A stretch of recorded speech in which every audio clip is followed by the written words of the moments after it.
Welcome to Monday Morning Coffee with Inside the Firm. Each week, our hosts will be interviewing local, regional, and national business leaders to give you an inside peek into how they lead their business to success in the ever-competitive business climate. Welcome to Monday Morning Coffee with Inside the Firm. Today, I have another special guest. His name is David Pollard, and he is an architect, builder, and the co-founder of Liv Companies, a full-service residential design build company in the Chicago suburbs. Dave started LivCo in 2012 in an effort to provide quality design to suburban homeowners, but with some twists to the traditional architecture services model. Following on the heels of his graduate thesis work stating, quote, "To make architecture more accessible, it's time we stop trying to redesign the building systems and architects lead the charge in rethinking the design systems." This evolved into a design build model which allows simplified deliverables and a fully integrated and accountable team to deliver, quote, the project. LivCo has won numerous awards, including 20 Chicago Remodeling Excellence Awards, 4 Regional Remodeling Excellence Awards, Home of the Year Award, Contractor of the Year Award, 5 consecutive Houzz Best of Service, Remodeling Big 50, and in 2018, Dave was also featured on ProRemodelers 40 Under 40 list. Dave, welcome to the show. Thanks, Lance. That's quite an intro. I think we might be out of time now. Yeah, right? But I appreciate it. That was one of the best ones. I love when we have guests like you on that have accolades like that. It just feels good. Feels good. Well, let's peel back the onion a little bit, and maybe you could tell us a little bit more about being the youngest of 7. And then did any of that growing up like that, or maybe from your parents, like where did the entrepreneur spirit come from? Where did the desire to be an architect, a builder, all of these things come from? Oh, that's a great question. Yeah, I am the youngest of 7. The oldest sibling was 17 years older. So I think there's a couple things that kind of played into that. One is I was left alone to figure things out on my own a lot. And then I had a lot of stuff to tinker with from my older siblings. So, I was always taking apart stereo equipment. I remember my brothers had an Atari and they go off to college and I disassemble that. So it's always kind of like, exploring. At the same time, you're also kind of craving attention from older siblings. So you're always talking about stuff, making things, trying to show it off. It's an interesting, I don't know if it's true for all the youngest, but I always think about like Stephen Colbert, who's the youngest of 13. Mm-hmm. So kind of similar, you can kind of see the youngest of big family personalities are usually going to be pretty outspoken and constantly needing to be noticed.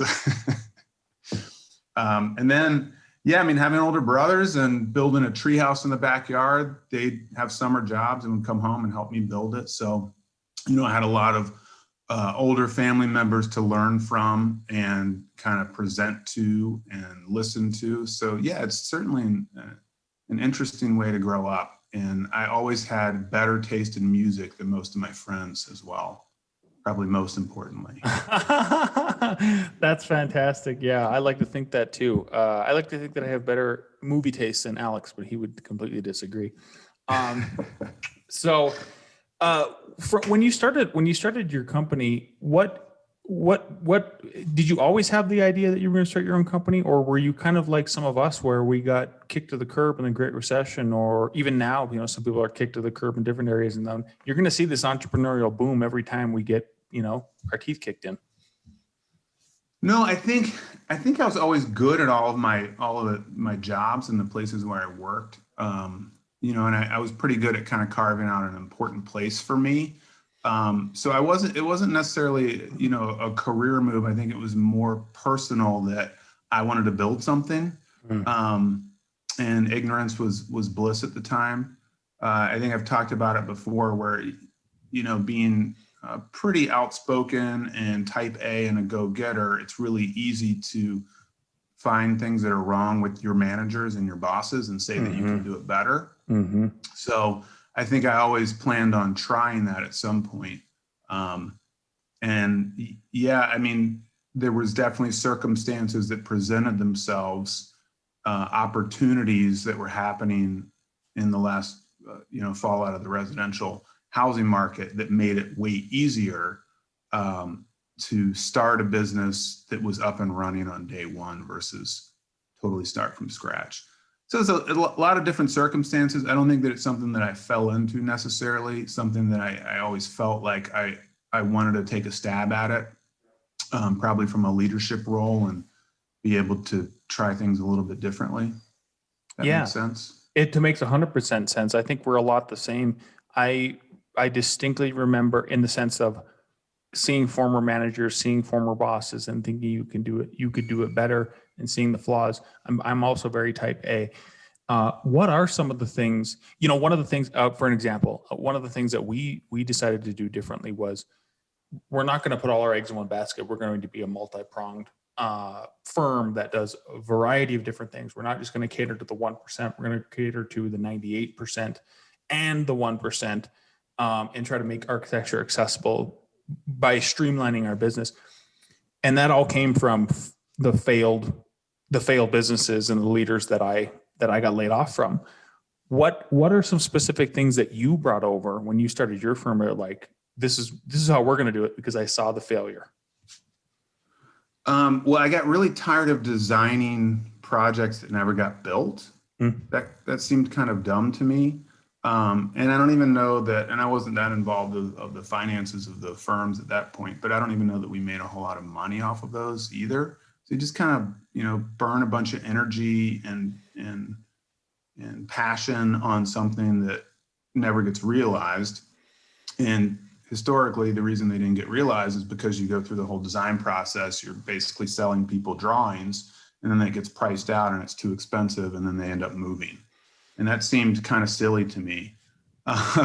So I think, design build was definitely a path. I think I always felt like the developer model was going to make the most sense. When you talk about, being a control freak, being a developer is the ultimate way to do that, where you're just going to build it and tell everybody what you're going to, here, take it or leave it, as opposed to what we are now, which is definitely more service oriented. So that's probably, the biggest piece of it was definitely wanting to be involved in actually delivering the house or the building versus just delivering hourly services and pictures. I shouldn't say that. I'm an architect, so I can say that. You can say that. I was just going to say, David, you can say that. But yeah, a lot of it was just delivering drawings, which, was only a piece of the puzzle. It wasn't a fully integrated team that was bringing budget in early. There's a lot of just inefficiencies in the process that led to things not coming to realization. On the cultural side, one thing that I always said, I don't know when I decided it. I think it was on my birthday when I worked for companies, and I would go to the office on my birthday, and I didn't feel like doing any work because it was my birthday, and I wanted everyone to wish me a happy birthday. And like, this is my day. Why should I have to do a bunch of work? So I said, when I have my own company, we're going to have a company policy that everybody gets their birthday off, and you have to take it off, and you can't work. It doesn't matter if you have a bunch of stuff to do. We should have planned for that earlier, just as if you were going on vacation. That's kind of intended to be just like your day. So that's kind of a funny little cultural thing that I always wanted to do. Probably the third prong of it is kind of understanding time management. And I worked for firms that, the deadline was the deadline, and how we got there wasn't really played out in terms of how many hours we had to work in a day.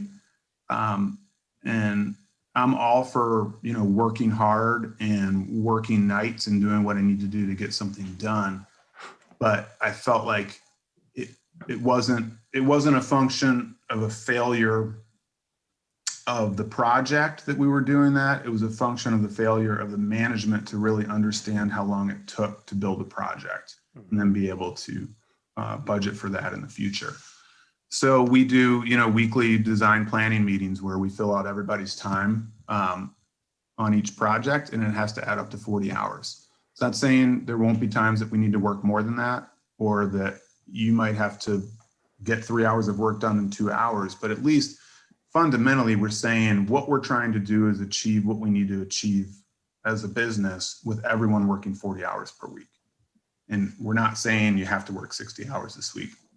If we do, then that's, a big picture management issue on our end. It really is. Yeah. And I think that's something from the old school that I really hope is dying. I assume you look young like me. I assume you're a later aged millennial or an early or a younger Gen X. And yeah, kind of that in between generation, right? That knows when we didn't have internet, but understands the internet. Yeah. So Millennials. Born in 79. Yes, that's it. Yeah. I really think that's our hopefully people of our age, I think we're rejecting that whole idea. I mean, I really get upset if folks at our firm, they're working more than they need to. I'm like, that number one, like, tell me what I'm doing wrong as a manager. Number two, right. What are we doing wrong with our systems? Like, are we overdrawing and overthinking all of those processes? So bravo for that. Especially, I actually might steal your idea of birthdays off. My birthday, Alex's birthday is tomorrow. Like, he shouldn't be working. He should be doing whatever he wants to do. And then everyone who's working doesn't have to worry about like an office space when they sing happy birthday. Yeah. Get rid of that whole awkward stuff. Just take it off. Yep. Just sit in a chair and watch Dr. Phil all day. I don't care. It's your day. It's your day. And then your kids are at school, your wife's at work, and you just have a day. I love it. You're like required to take. It's the best. I never take it off, but it's all right. I know what you mean. I'm actually taking off the weekend and I'm going fishing. So it's sort of a birthday weekend, right? Nice. Yeah, thanks. Tell me about how when you started Liv Companies then, it was design build from the beginning, or did you transition it as you sort of got design projects and then moved them into build projects? Yeah, so I alluded to it a little bit, that we had an instant company. So we actually started, my business partner, Russ, he was the director of construction. I was the director of design for a developer. And this was in 2012. And so what was happening in the residential real estate market is you had these big Wall Street guys out of California and New York who were buying up all the foreclosed single family homes. Mm-hmm. And they were fixing them up and converting them to rentals. And they were on their way to Chicago. And we had a couple ins. We had some friends in California that were doing work for a couple of these big companies there, and had a couple connections in the financial world that got us kind of in front of some of the big players as they were arriving here. So they would come here, they say, hey, we're going to be buying 10,000 houses over the next 3 years. We need companies to fix these things up, and it needs to be systemized. And we can't just go find Carl who has a truck down the street and just hire him. Like, we're sophisticated. This is the Wall Street guys saying, we need a level of sophistication that they can use Salesforce and CRM systems and understand our PO systems, but also be able to, fix up a beat up home in 3 weeks for $15,000. So we connected with those guys and said, we kind of have a plan that we can do, ideally, 10 of these a month for you. And I think in our peak, we probably did 100 in a year. Wow. And we kind of coined the phrase production rehab. So we were the in-between of sophisticated architect and former home builder, bridging the gap between a Wall Street guy who doesn't understand what it takes to fix up a house and the guy with the hammer who all he wants to do is fix up the house. And we did that for about 2.5 years as we kind of built out the design build aspects of it. And to answer your first question, yeah, I think we were always planning to be design build, because just me selling architecture services, I don't think that we had the portfolio necessarily to support a whole operation doing that at the residential level that we were. Takes a long time to build yourself up to be able to demand those kinds of fees, I think, and kind of have that clout. So I think we always felt like we were probably going to build new houses spec and sell them. Was probably the easiest way to leverage the architect and builder value. And then we started picking up a couple remodels here and there that were design build, and they turned out really cool. And then we're like, hey, I think we might actually be really good at this. And then we would walk into someone's house and come up with a design concept that they had talked to 4 other people, and none of them proposed what we proposed, and ours was way better. So that's how we kind of realized that we could leverage the design side and then bring budgeting into it and then follow through on the construction side. It just kind of all clicked. And that was probably six years ago it first clicked. And then we really started to hone the business, hire, A-player employees, build out the systems probably 3 or 4 years ago. We're almost there. Nice. So it was just you and your business partner, and then how big have you guys grown it to now? So we're 10 people now. Oh, great growth. That's fantastic. Yeah, you guys sound plus an intern. You guys sound extremely similar to us. So I'm so glad to have you on today. To pick your brain as just somebody who's really in a kind of a similar position. Did you guys do any development then? You mentioned spec houses. Did you guys actually purchase and make that happen or no? We did one, and we're like, wow, that was terrifying. Yeah. What was terrifying about it for you? The house sitting on the market and us having a giant loan out there and then transferring it to to different loan. I mean, my partner and I don't have cash. Mm-hmm. We literally started the company with $5,000 in a credit card, and we bought our GC, all of our insurance that we needed in order to be an operating GC, and then bought like sweet sweatshirts and business cards. Yeah, we're off to the races, right? Yeah. So that's pretty much all we had. So when we purchased a house to fix up and flip, it was kind of like it just got thrown in our lap as so perfect. But I mean, Chicago continues to be kind of a struggling real estate market. I mean, now the suburbs since the pandemic have changed, but yeah, I mean, it wasn't like we were in Seattle or something and we were just going to, print money off of it. It was kind of a grueling process that was very expensive. We used our entire line of credit in order to complete the work. And then it had to sit there and sell. And, you're just like, I really hope this thing sells. And it did. But I think we ended up probably making like 10% at the end of the day, which that seemed kind of silly for a lot of risk. It is, dude. Yeah. We were in much the same boat with our development in the building I'm sitting in right now.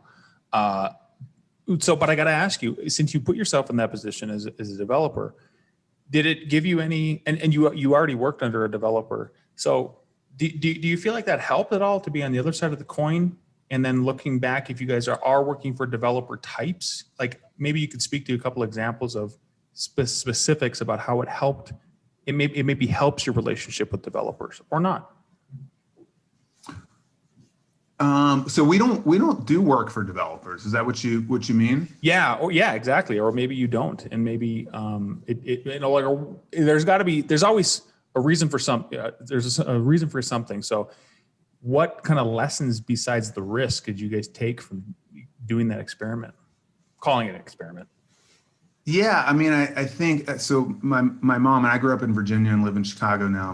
My parents came out for a long weekend or something. I took her there to the house that we just flipped, and she's my ultimate critic. And she's like, "Well, why didn't you do these windows differently? Or why don't you change these windows to this, or then do this?"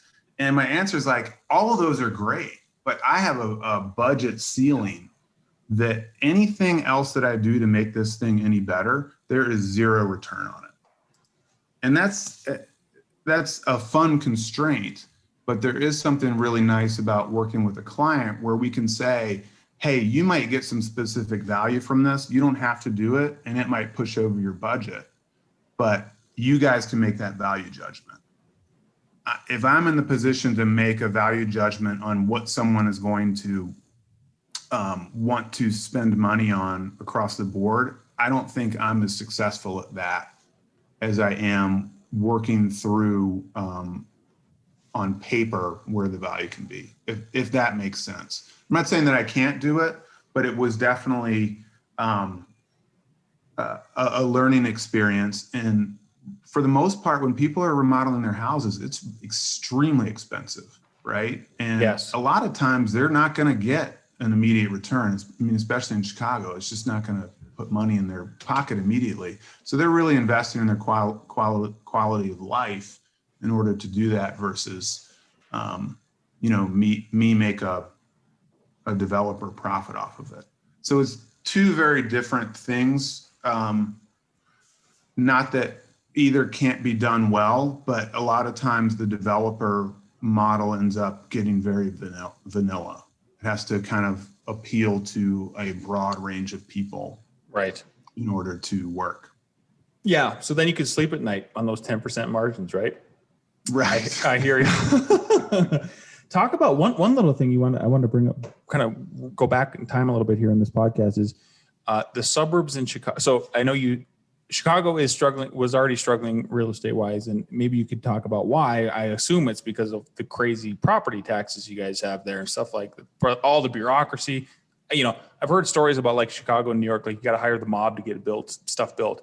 Maybe that's not anymore, but what has happened since COVID outward? Has it helped your guys' market and everything? Yeah, it's crazy. And I think we had already started to see it a little bit. And, my family, my wife and I are the perfect example. We lived in the city in the Loop, 2 blocks from the Art Institute. Life was great. Millennium Park was right there. And then we had kids, and, everybody knows the cliche or the story. And we're like, I think we can do this. We'll stay here for a little while. And then they're walking out on the balcony, they can get the door open, and we're on the 16th floor and they're going out to the balcony. I'm like, maybe we should at least poke around the suburbs a little bit, or at least look for like what would be ideal for us in the city. Well, the space that we wanted, where you had the awesome walkout rooftop deck, where we could hang out outside and do all these great things in the city, was going to be $3.5 million. So we didn't have $3.5 million. So we, looked in a 40-minute commute radius and found an awesome little town and bought a beat up house for $230,000 and made it awesome, remodeled it. And so that really kind of clicked for us. And that happens for a lot of families. And I think what happened during the pandemic is you always had a sequence of people that were eventually going to get to that point. It said they were going to move from the city to the suburbs at some point. And then when everything got shut down, it's like, well, if we're going to do it in a year, we might as well do it now. Mm-hmm. So you had a pretty big immediate, instead of a flow over 10 years, you had probably 5 years worth of people move out to the suburbs. And I think historically you've seen people move to suburbs farther away, and now they're moving to suburbs a little bit closer, like where I live in Riverside, and kind of the near burbs, because they still can access the city really, really easily. So we've seen a huge boom in property values and property sales in our town, where houses would sit on the market for a year. Now you get 4 offers in a day. It's kind of wild. So it's really cool to see that. And then, I think we've always targeted clientele, which would be people from the city who appreciate kind of cool design and things that they're used to in the city, and having those in the suburbs. So that clicks with what we do, because now all of a sudden we have ideal clients who are immediately set into the suburbs. There's very low inventory, so they're going to find a house that they don't love, but in a great location, and they're going to need to do a bunch of work to it. So, silver linings of COVID, that's certainly been good for our business. And we've been positioned pretty well for kind of a young clientele moving from the city to the suburbs. That's fantastic. Did you guys have to do any creative marketing during the pandemic, or was it just traditional, the traditional stuff kind of went out the window for a while. How have you guys adapted? Yeah, I don't know that we've ever done anything too traditional anyway, to be honest, but during the pandemic, it was kind of, and I've talked about this in a couple podcasts, it's kind of like, we're just going to do stuff. It didn't matter. Like, the world might end tomorrow, so let's just have a little bit of fun with it.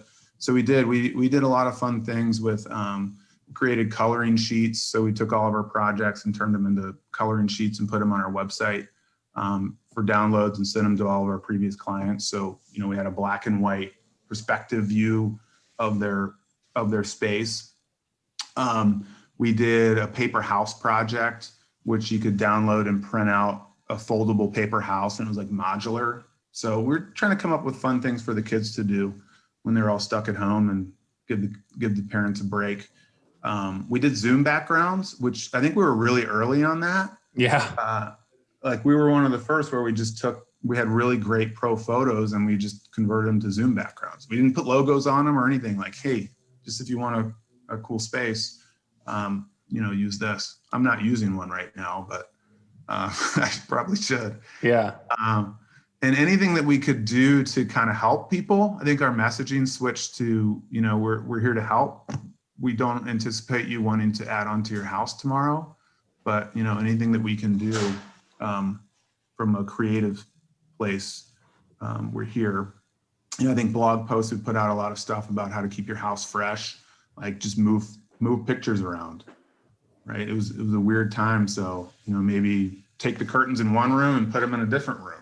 Just some sort of variety. So anything that we could come up with to help people out there in that time. And, when they come out of it, know who we are and maybe remember us was what we're trying to do. And it definitely worked. I mean, we've been our website traffic has been absolutely through the roof. I mean, I think that's up probably, 600% year over year.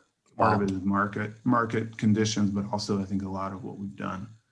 But yeah, we just try and have fun with it and see if it works. Yeah, I love it. I also love that you've done your best to try to fulfill your graduate thesis. And one of the, your statement about to make architecture more accessible and architects leading the charge in rethinking basically our process and how we deliver things. And again, the parallels between our firms are so similar. It's uncanny. One of the courses, and the reason you've reached out to me is because I think you saw my LinkedIn post about Alex and I are doing this architect builder course.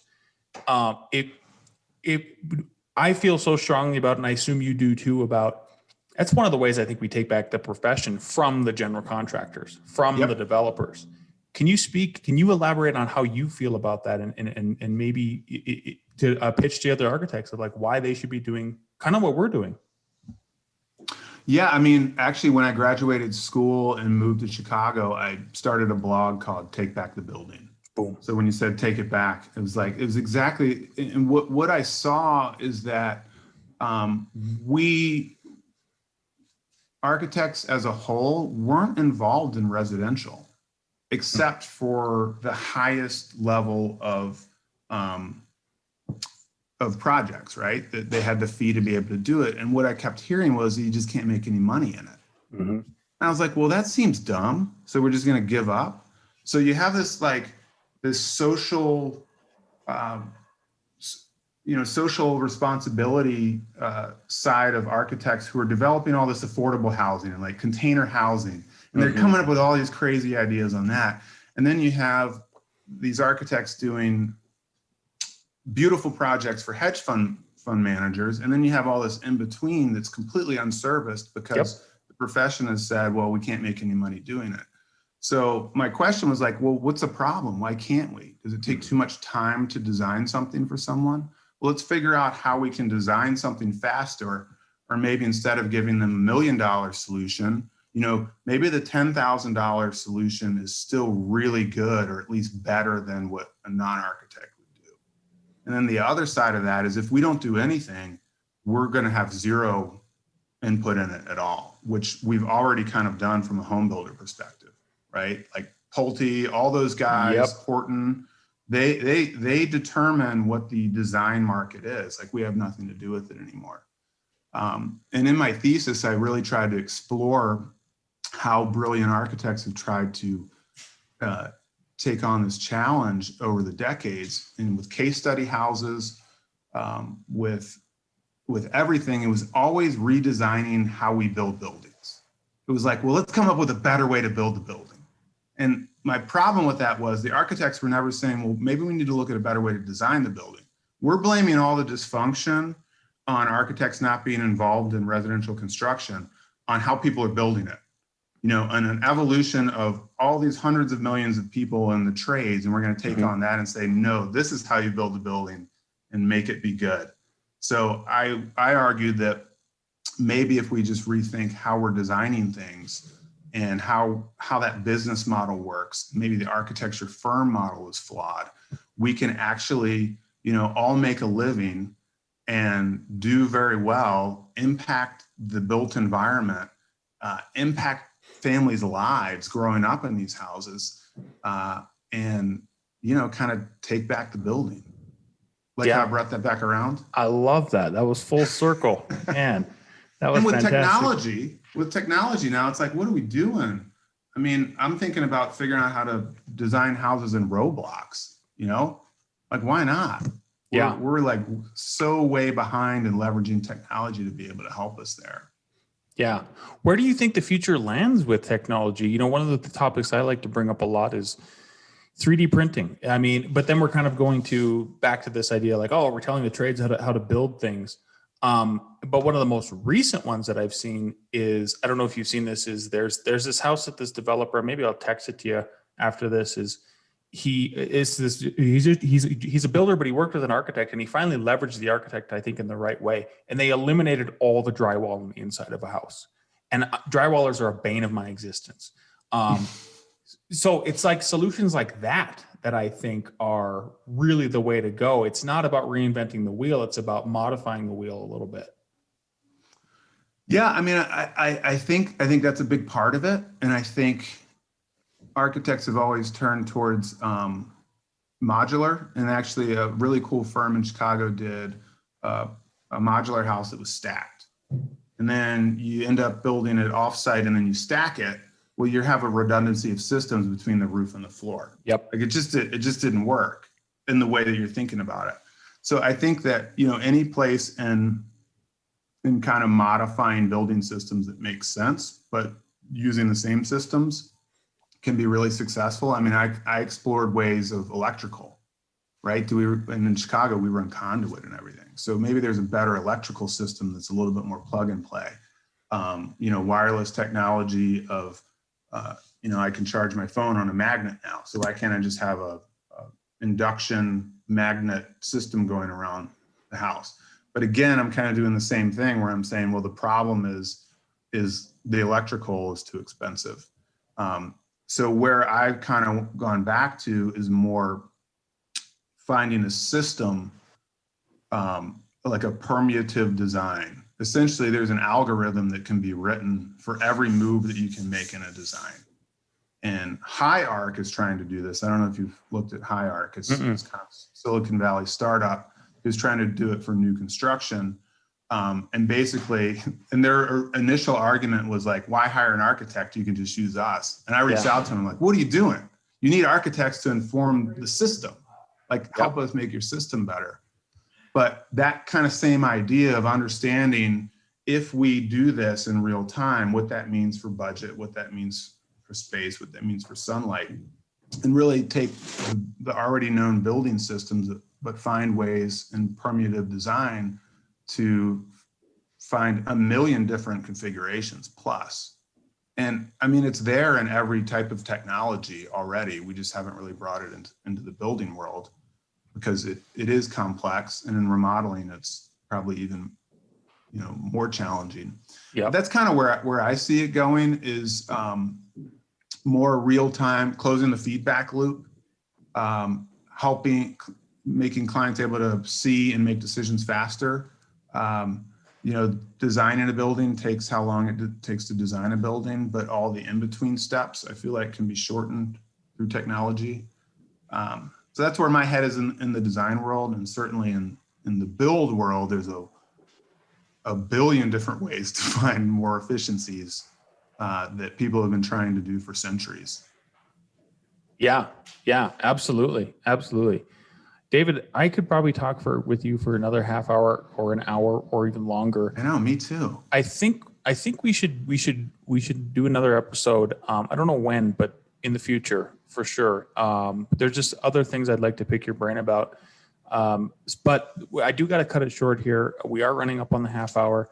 And one last question I'd like to ask all the guests is, knowing what you know now, and if you could go back in time when you first started LivCo, what advice would you give yourself?